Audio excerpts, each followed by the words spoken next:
That's 6:30. A family from Parker says they were shell-shocked when they were asked to get off a Southwest Airlines flight because their young son wouldn't wear a face mask. CBS 4 investigator Brian Moss looked into what happened, and he has a surprise ending. Jackson Harvey is a busy 2.5-year-old and not always compliant.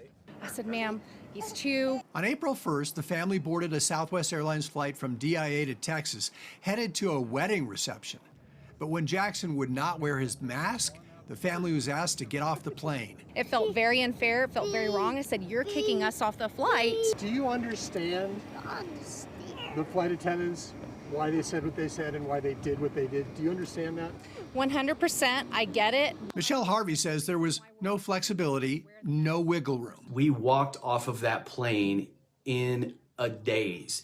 Eric Harvey quickly put this video on Facebook, recounting what happened. I think this is absolutely, utterly insane. 1,000 miles away in Austin, Texas, a former co-worker of Eric's, James Peck, saw the Facebook video. So he flew to Colorado in his twin-engine plane, picked up the family, flew them to Texas for the reception, and then back to Colorado. I knew it'd be giving up a couple of days of my time and the money for the gas and operating the plane and everything else. But if it's something I already love to do, this is an excuse to do a little more of it all at once and turn their day around in a big way.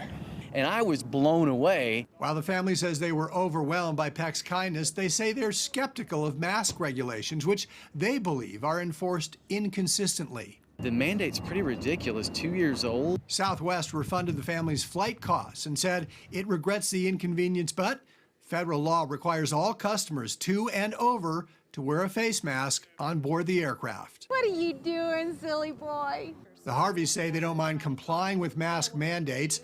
They just don't think the rules are applied uniformly and don't always make a lot of common sense. I'm Brian Moss, covering Colorado First. CDC regulations say children 2 and up should all wear those face masks on all airlines, despite how tough it is to get the kids to keep them on. The policy is being enforced by all airlines. Delta is reported to be the only one cutting parents a little slack rather, for wiggly small children. They do move around, don't they? They The kids do a and the little bit. mask, right? Both. Well, lifting